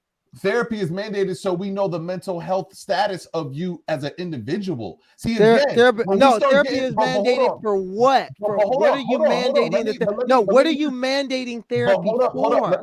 Let me say this. The reason why now when I say that, it's automatically perceived because of the context we're having. Hold on. It's automatically perceived as if when I say it's mandated, as if it has something to do with the whole conversation of transgender, which it doesn't. No. When I what say I'm mental asking you health is should what be, do you when I in think what therapy, in what what I'm asking is in what context do you want to mandate this therapy for? no, what are you mandating it for? I'm answering your question. Okay. I'm mandating therapy because the same reason why you want to know if you're vaccinated is the same reason why we need to know if you have the mental health capacity for you, number one, to live your life in the most joyous way, to know that you are healed within the traumas that you have dealt with in your own individual life, and then the home that you're creating for your child, that is also intact for yourself. Therapy should be mandated just like vaccines were mandated. I've been saying that then. This has nothing to do with your sexual identity. This is because you should know. So are you saying as much as you should know your status of okay? Are you saying that by law I should have to go through therapy before they give me hormones? No. See, again, you're associating. No, I have to ask that question because Yane, for a long time, that was hear me out. See, I'm going to give you a little piece of trans history. But why are you bringing it to trans? Because I'm not talking about therapy associated with trans history. But you have to understand this to understand where you're coming from and how I'm hearing it. Because there's a history involved. The reason why you're saying that people are conflating this, and the reason why I'm seeing it a certain kind of way is there's a history involved in it. It's not just a feeling. There is a history you're talking about conversion therapy and all that. No, I'm not talking about that necessarily. What I'm talking about is for a long time, those are the steps and the hoops that you have to jump through, and some you still have to jump through to get certain things. I'm not talking but you have to understand when you're talking to a trans person about these things, you got to tread carefully on that. Because there's that history there. But here's the thing: you have to also meet us halfway. Trust me. We have to meet cisgender people most of the dang way. No, but I'm saying right now, when it comes to this conversation, there has to be a difference between speaking from the political rhetoric and the oppressive rhetoric from a parent. So I'm going back to my point. When I'm talking about the therapy, I'm going to the parent that we talked about that is possibly abusive, possibly has a toxic environment that doesn't make it safe for that child. If therapy was mandated, right, we would know the status of that parent, of knowing what is the home, what is the status of that parent, how are we including that parent in this conversation? Well, this parent has been suicidal, they've been having these issues, there's been a track record here. Okay, this isn't a safe environment to be able to talk about this child. We have to now meet with all of them. Now we got therapy with the parent. You're not eliminating the parent, you're involving the parent. The parent is getting the work that they need. The parent is getting the treatment that they need, especially if they are dealing with those traumas and are abusive. So when I was talking about therapy, I was saying not necessarily for the child. I'm talking about for everybody involved. So you're not eliminating the parent. That's why I was saying mandated therapy. Nothing about transgender or nothing. Okay, you've cleared that one up. But I'm just letting you know that there is a history involved with that. As far as for trans people, and in some ways, I'll give an example where that history cuts. They didn't get rid of the requirements that said that I needed. There used to be a requirement that before I could get hormones, I had to go to a psychiatrist and have them say what I've been telling them is a real thing before I could start. That's been pretty much eliminated now. But for some things, like for example, if a Feza wanted breast augmentation, a Feza could just walk into any plastic surgery and they'll be like, okay, well, I've got the Leslie Uggams look, I've got the Rihanna look. What do you want? If I wanted breast augmentation, I need a letter from a psychiatrist first. But I think mental health is really being neglected in this conversation, because even with me getting a breast augmentation, why have we normalized that? Why have we normalized BBLs? Why have we normalized any of those? What are I we agree. feeling I about agree. But the point, ourselves no, on the but soul no, level? But but any of this. but at another level, understand, like, I'm not saying you're wrong on that one, but what I'm saying is giving you an example. Why is it that a cisgender woman can just walk in anywhere, get plastic surgery, and I gotta jump through additional hoops of having I have to tell a psychiatrist the truth that I know, and then they got to sign off on it. Well, I think the institution of itself is not coming from a heal space. As a healer, all of this it's not resonating with me in a, it's not coming from a space of love for me. Like I'm really trying to navigate this conversation and what is being said, because at the end of the day, all of these things that we're speaking of, what is the foundation? And it's not cultural. It's not even, what people's opinions of The what right, foundation of wrong what exactly? What work are we doing on ourselves to make sure that whatever choice and decisions that we are making, whatever we feel, whatever direction we're going in, is coming from a healed space? And everyone, if you are Black in this country, you have experienced significant trauma generationally, even if your house was, pristine growing up in this lifetime. You have generations of trauma on top of trauma on top of trauma that just showing up in this world we have to deal with. And we cannot negate that. We have to address that before we move forward in any way with relationships, whether it's familial, business, romantic, all of those things. So then you add the other element on top of that when we start talking about our identity, our sexuality, all of those I things, agree. that comes on top. We still got all of this under here. And then we bring in the school. We can't do that. We can't bring in the school on top of all that. We can't bring in the teachers on top of all that. We got to deal with home. We got to deal with community. Yes.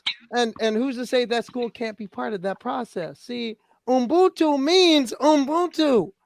We have to deal with this as community. We're talking about institutions that haven't supported us up until this point. We're talking about quite a few establishments that have not been working into our best interest. I agree with you. I'm not even talking about the additional layers we've added onto it. The education system, the medical system, all of these things.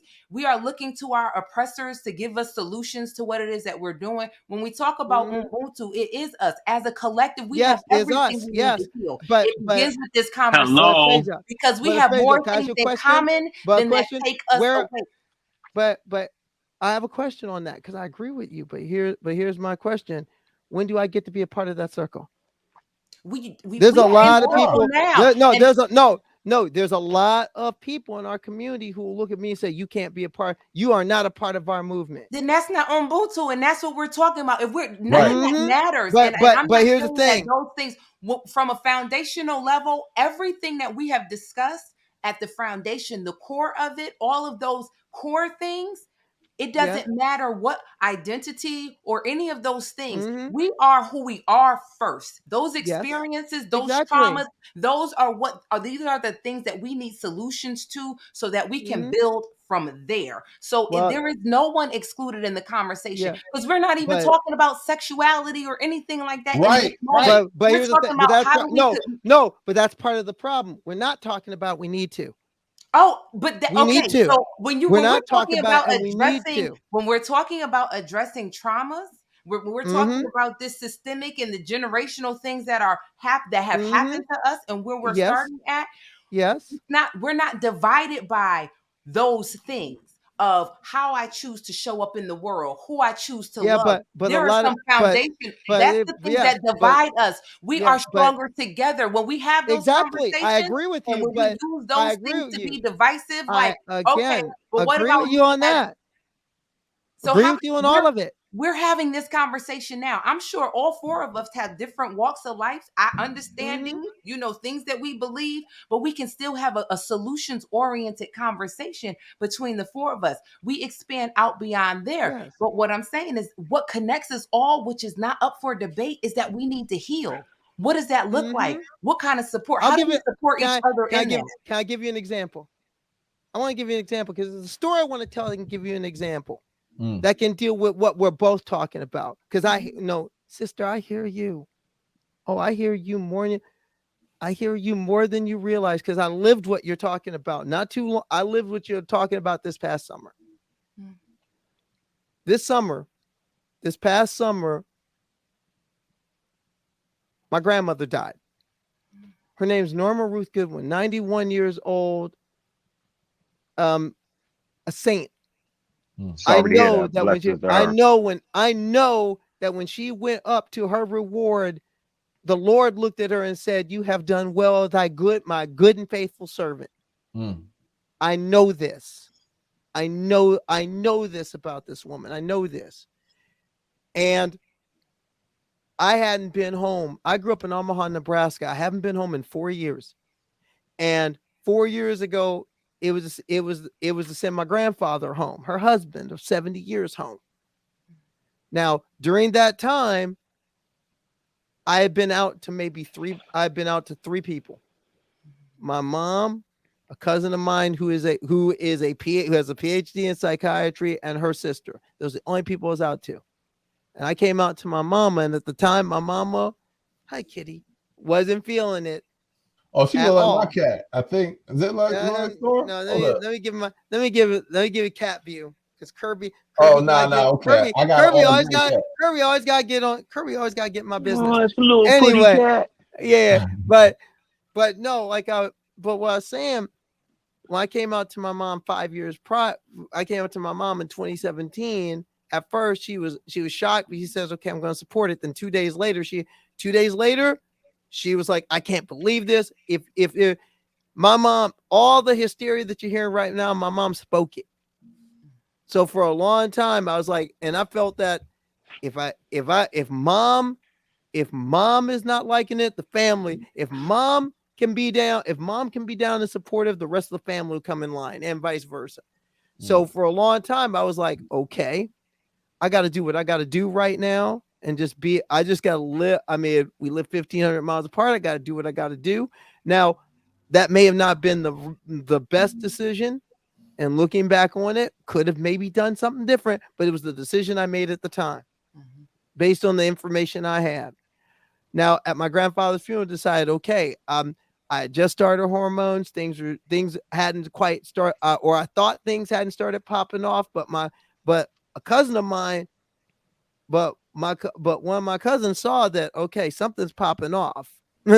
Something's popping off. You look too different. I had only been on for a short time, and I came out to her, but I didn't come out to them, especially the people I was closest to, which is my male cousins, because I wasn't sure how they were going to react.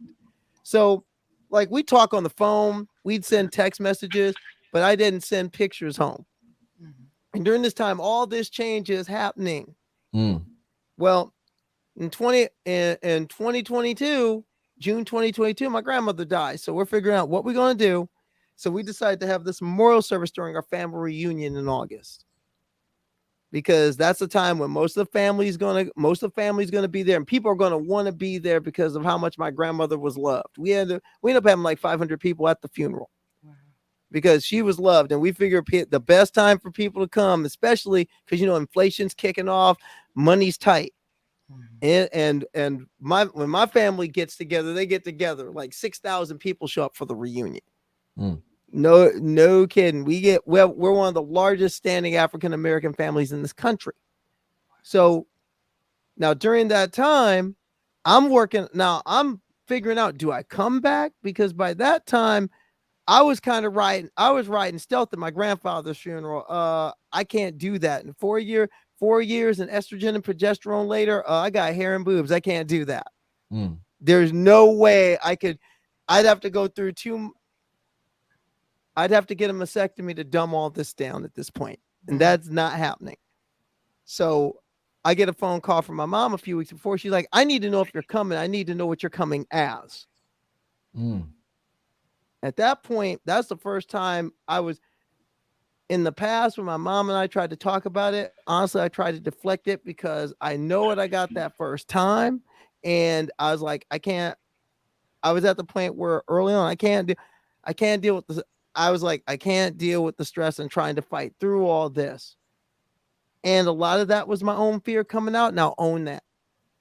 But I finally just said, look, I'm trans, mom, I'm transgender. I am a woman. I will be showing up in the way that I'm most comfortable. And obviously I'm going to show up obviously in a means that's appropriate for the occasion. And at that point, she's like, you will not wear a dress and heels at my funeral, at my mother's funeral, which in itself is a bad misconception. People assume first off that being trans is a costume. It is not. That's why I kept cracking down on the drag trans and that's conflation of those two because they're completely different. But that's what when people think trans, they think drag. When people hear the word transgender, they immediately think drag. My mom assumed I was going to walk in and perhaps even other relatives, if I come out to them, their first assumption would be you look like a reject you're going to look like a reject from Drag Race. And the fact is, I had already planned for this. I had a nice Janelle Monáe pantsuit ready to fly for this one. I was going to look classy, and Mixed Janelle is my peep, so I had to do that. But I show up there. Now, my friend Kimora Harrington with me, love you, Kimora, as some moral support. But I made it a point that I had to come out. I had to come forward to the people that did not know, which is the people I'm closest to. Because like North Omaha, that's like ancestral home ground for me. That's the center. And so many, my family is like my heart. You can't, the healing that you're talking about in that foundation, that's my foundation. And for so long, I had not seen that foundation. I had to go home. So I get there. I drive in, check into our headquarters hotel for the family reunion because it's going on that week. And I get a text from my cousin Mark. Cousin Mark lives in Atlanta. I looked up to him growing up. And he's like, hey, you here yet? I really want to see you. And at first I was scared because I was like, okay, is this did my mom put up a fishing expedition? What's going on? And I realized that by not coming in here with an open heart and being ready to just step into it and let give my family the opportunity, I was committing a form of cultural genocide. And that's something Kimora is telling me. You don't want to commit. Forget your politics. Check the trans politics. Check the trans rights stuff at the door right now. This is your family. Now you got to do some. You talk about Ubuntu. Now you got to do Ubuntu things now. So I sent a picture of me to my cousin, a recent one. And his words were like, it's cool. See you at your hotel room. So we're hanging out, sipping wine in the hotel room. And this is what my cousin's telling me. My cousin's telling me, hey, times have changed. I'm changing with them. I'm just glad you're here. And I'm glad you're you. And I told him my story. And then later on that night, I am at my cousin John Tierre is a restaurateur. He owns restaurants across the country. He's done a great thing. He recently opened one in our old neighborhood in Omaha. Nice little lounge, restaurant, bar. And underneath this bar, he has this wine cellar. We were at the bar the night before this funeral. Now, this is where I get to see the bulk of my peoples, the people I grew up with, the people I played video games with, the people I played ball with, the people who are a piece of my foundation. And they see me. And I mean see me. And I'm gonna tell you especially about the people I was closest to growing up. This group of dudes I was closest to, and they were all to a man supportive. Now, let me understand what I'm talking about. Yeah, they were busting on me like my cousin Ira, him and I are like this. My cousin Ira's busting on me about, my cousin Ira sees me at first. He's like, and he kept looking at me and started giggling. I was like, what is your problem? He said, okay, I wasn't expecting the painted on jeans and you having a rack. I wasn't expecting this. You understand? We black folk, we gonna bust on you a little bit. And they were like, yeah, we're going to support you, but come on, we got to give you a little bit of shit now. We got to bust on you. And from there, questions were asked, and we were having the very conversations you're talking about. And along the way, my mom's older sister, she said, I'm glad you are who you are. And we had a long conversation about her difficulties, her struggle, and her main struggle was, why didn't you just come out and tell us? I said, because I came out and told mom, and she was unaccepting. I figured you all would be, and that's my mistake, and I'll own that. And she's like, I understand why you felt the way you felt, but just know this: I support you, one. And my cousins, to a man, all were very supportive and open and asking questions. We haven't stopped talking since. And I want to make it a point: these were all Black cisgender straight men. Yeah. These are all Black cisgender straight men. Let me understand why I'm pointing that out, because it's amazing what we do for family. No, but here's the thing. Yes, but we have to see that we're all still connected. But also, I want to make that point because I want listeners to know. I want listeners to know what these brothers did and how these brothers came forward, and how my aunt came forward and says, no, you're speaking at the funeral tomorrow. You built these 2 videos about your grandmother. You got to introduce them, which means I have to go in front of this church in my old neighborhood and be me to people who've probably known me since I was knee high to a blade of grass. But the point is that I point that out because to understand that too often we as Black people are tarred with the brush of homophobia and transphobia, like that's all we can be, when the fact is, no, homophobia and transphobia are not hereditary. They don't run in your family unless you put them there. Right. So I make it a point to make, I had to make the point to make sure and make listeners out there, especially a Black family, know that you can rise above all that. And I've seen that firsthand. Don't try and tell me that Black folks are just predisposed to being transphobic and homophobic. I know better. So hold on, Ram. I've seen better. First and foremost, Carly, thank you for that, for sharing that.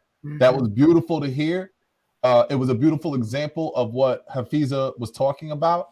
And this is where I think when the conversation starts being mixed up with the rhetoric, the legislation, the political, especially when we're talking about the children, this is where I start to feel like we're hearing past each other. Whereas what Hafiza was talking about, and even what I'm talking about when it comes to the mental health, when I'm talking about mental health, I don't mean some white psychiatrist that's like in an institution saying, all right, we're going to come in and talk to the family. No. I'm talking about in our community, outside of the school, the parent, the child. If the teacher wants to come, you come on over to the hill or wherever you at, wherever you at, and we're going to all talk. But we're going to do this on a community grassroots level. That's right. When we start bringing in legislation and institution, I on one hand, I do understand that there is a existence as a citizen being transgender that of resources and access that are completely oppressive and they need to be addressed. But at the root for within the Black community, we need to talk. Rem, you already know I've said it, and Carly, I've said it in the last episode. There was a point where Rem was talking about brothers that find out later that the woman is transgender and they get mad and then do something. I'm like, man, that's bullshit. The dudes already knew it 9 times out of 10. And the fact is, 10 times out of 9, let's get real now. There's a space that's not created by men for other men to be who they are, just like your family did. And so these men have to then be on the down low when you start to get, or they'll be oppressive, or they'll be homophobic or transphobic. So I do believe that our solution, if we don't take anything away from this conversation, that the one thing we take away from this conversation is showing up to understand and support and heal is at the core of how we really start to come up as a people, as a supportive, loving family for those that are in our family who identify as whatever they identify as or not. You know what I'm saying? Or not, even if it's not my family. I want to be able to have these conversations where we're healing and understanding. You know what I'm saying? And that is at the core of what really gets us into a place of common ground. You know what I'm saying? So look, I got one quick question because I know we're gonna have to go soon. I just got one quick question. We've heard for a long time, and if you could just like be short and sweet and to the point, Carly, with it. I know that we've heard for a long time that the foods and the different things that people eat have been contributing to our hormones. You know, I mean, Well, I don't like know. pork? I'm just saying, like they say a lot of the different foods and stuff it could be contributed to what's making a lot of kids come out and not being able to recognize what gender they want to be and all of these different things like that. There, I'm just wondering if there's any truth to that you've heard about that or anything like that. There's not so much truth to that, and I mean, some people have done some limited studies on it. But one thing that definitely has been found a link is that some of the things that we're seeing in some foods are contributing to things like precocious puberty, which is something that actually puberty. That's why puberty blockers are created in the first place, because you got kids now, like especially you got girls having their period at 8. In many ways, that's the main reason why puberty blockers were used to begin with, because you got a kid who's all of a sudden going through all those changes before their mind is even ready to even comprehend those changes. In a lot of cases, that is the purpose of puberty blocking medication. That stuff is not experimental. It's been around for about 60 years, but it's gotten more prevalent in the last 30 to 40 and they found that there is some links between some of the ways we're processing foods and that. But a lot of that in our community, especially for our community, that goes back to getting rid of food. That goes back to, hey, we got to get food out of the hands of the major processors and get it back into the hands of the people. That means we have to come together and in many ways be collective about where we're getting our food from. Be natural and come together where we're getting our food from at another level. But at a deeper level, that's very important, because it goes into back to what Faze is saying, is that we have to come together as a community, and that begins with having the conversation. And part of that conversation, you can't leave. Too often people say, oh, we want to have the conversation, but then you don't want me and mine and others to speak at it. Or if we do speak at it, we're told that, we'll let you talk, but I'm not going to refer to you by the name you want. I'm not going to deal with all that pronoun. No. You have to deal with that. If you want me to deal with you as a full human being, you have to deal with me as a full human being, and vice versa too. I have to also, because like you said, and it's very important, I have to meet you halfway too. It has to be a process to get where we come together.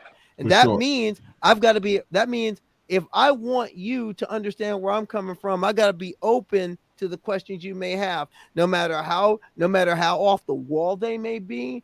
Even, I mean, sometimes you just got to, like me, there are times that I just got to put on the thick skin and just let you have at it about a question, because that's the only way you're going to get understanding. And I think that's where the core of it is. We have to come together in a place of acceptance and love of each other, because as Black people, we're all we got, but you know something, we are all we need. We just need to come together. So I just want to say that I love that you're free. I love that you walk in your authenticity. So salute to you for going back home like that. I already know that had to have been really, really tough, for not knowing what people are going to say, not knowing any of that, having all the stories in your head, and being able to have that experience with your family where they accept you and they embrace you. It's a really great example of what happens when you walk in your authenticity, and what happens when people meet you there. So but also when people walk in love. Because there was no way I went, like at one point my mom was like, there are some people who told me don't go, but I was like, I can't. That's my grandmother. That's too. That's how could I? No, I wouldn't feel right. I couldn't look myself in the mirror if I had not gone. And that's the thing. You got to walk in love, and I will continue to walk in love. And I love the fact that my cousins walked in love, and that's what we have to. And that's what goes back into. We got to walk in love and start and really get with each other. So we're going to be wrapping up. We have to bring you back with what's her name? Kimora Harrington. Oh, we'll come back. Yeah, Oh, we'll come back.